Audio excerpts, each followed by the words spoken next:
عالمی rating agency Fitch کا پاکستانی حکومت کی مضبوط معاشی پالیسی کا اعتراف، پاکستان کی ریٹنگ بہتر کر کے CCC+ سے B- کر دی۔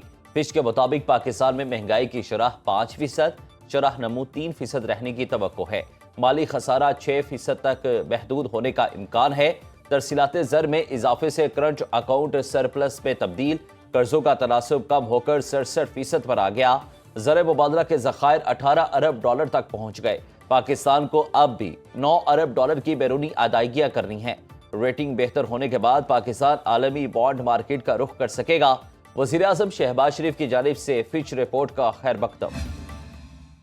آج جو فچ ایجنسی نے اپنی سٹیٹمنٹ دی ہے کہ نہ صرف انہوں نے کہا ہے کہ اکانومی کی جو آؤٹ لک وہ سٹیبل ہے، اس کو الحمدللہ they have improved that rating from CCC to B-۔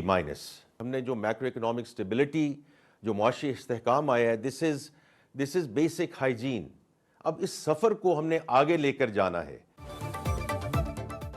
وزیر خزانہ محمد اورنگزیب کا کہنا ہے، فچ ریٹنگ سے حکومتی معاشی ایجنڈے کو مزید تقویت ملے گی۔ عالمی اداروں اور غیر ملکی سرمایہ کاروں کا پاکستان پر اعتماد بڑھ رہا ہے۔ ترسیلات زر میں نمایاں اضافہ ہو رہا ہے۔ لاہور میں میڈیا سے گفتگو میں کہا، بجلی کی قیمتوں میں کمی کر کے عوام کو ہر ممکن ریلیف دیا گیا۔ حکومتی اقدامات سے مہنگائی کی شرح میں نمایاں کمی آئی۔ ملکی معیشت کی ترقی کا سفر جاری رکھیں گے۔ وزیراعظم شہباز شریف کی قیادت میں اصلاحاتی ایجنڈے پر گامزن ہیں۔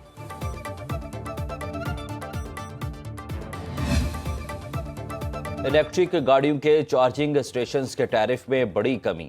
وفاقی حکومت کی درخواست پر بنیادی ٹیرف 45.55 روپے سے کم کر کے 23.57 روپے فی یونٹ کرنے کی منظوری۔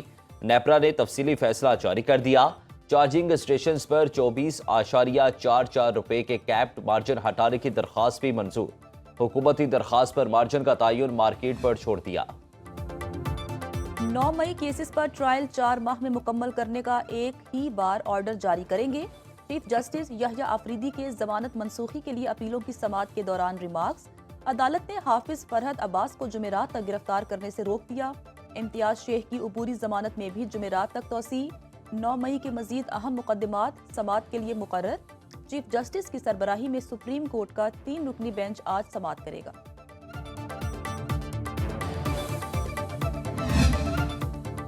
امریکی ارکان کانگریس نے بانی PTI سے متعلق بات نہیں کی۔ وفد نے واضح کیا ان کا پاکستان کی داخلی سیاست سے کوئی تعلق نہیں۔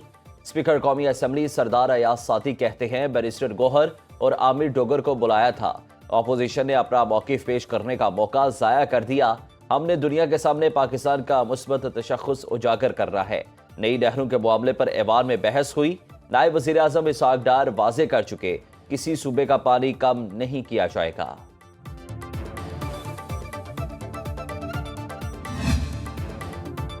پانی کے معاملے پر سندھ اور پنجاب کا تنازع شدت اختیار کرنے لگا۔ سندھ حکومت نے پنجاب حکومت کا ارسا کو لکھا گیا خط مسترد کر دیا۔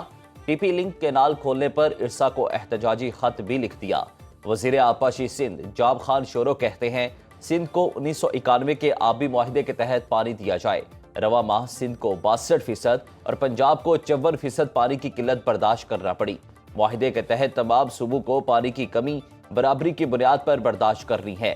وزیر آبپاشی پنجاب کاظم پیرزادہ کا پانی کی تقسیم کے اعداد و شمار جاننے کے لیے ٹیلی میٹکس واٹر ریسورس مینجمنٹ سسٹم کی تنصیب کا اعلان۔ پنجاب میں گندم کی امدادی قیمت مقرر نہ کرنے پر کسانوں کا احتجاج رنگ لانے لگا۔ وزیر اعلیٰ پنجاب مریم نواز آج کسان پیکج کا اعلان کریں گی۔ وزیر اعلیٰ کی زیر صدارت خصوصی اجلاس میں کسانوں سے متعلق مسائل کا جائزہ۔ وزیر اعلیٰ نے کہا، کسانوں اور گندم کے کاشتکاروں کو محنت کا پورا معاوضہ ملے گا۔ ایسے اقدامات کریں گے کہ آٹا بھی مہنگا نہ ہو اور کسان کو بھی نقصان نہ ہو۔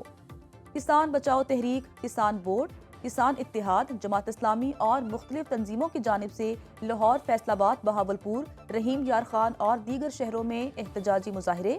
کسانوں کا گندم کی فی من امدادی قیمت 4000 روپے مقرر کرنے کا مطالبہ۔ اسرائیلی مصنوعات اور کمپنیز کی بائیکاٹ مہم، اسلامی نظریاتی کونسل نے حمایت کر دی۔ چیئرمین اسلامی نظریاتی کونسل مفتی راغب نعیمی کہتے ہیں اسرائیل کی غزہ پر ظلم و سفاکیت پوری دنیا کے مسلمانوں کی غیرت کو جھنجھوڑ رہی ہے۔ یہودی کمپنیاں قاتل اسرائیلی فوج کو ہر طرح کی امداد فراہم کر رہی ہیں۔ حسب استطاعت معاشی بائیکاٹ میں اپنا بھرپور کردار ادا کریں۔ علامہ راغب نعیمی نے کہا کہ معاشی بائیکاٹ میں عام شہریوں کی جان و مال اور املاک کو نقصان نہ پہنچایا جائے۔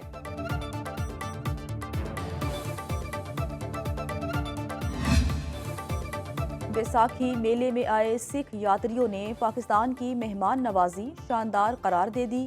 بھارت سے آئے سکھ یاتری کرتارپور پہنچ گئے۔ مذہبی رسومات کی ادائیگی میں مصروف سکھ یاتری کل لاہور پہنچیں گے۔ بھارتی یاتری 19 اپریل کو واہگہ بارڈر کے راستے واپس جائیں گے۔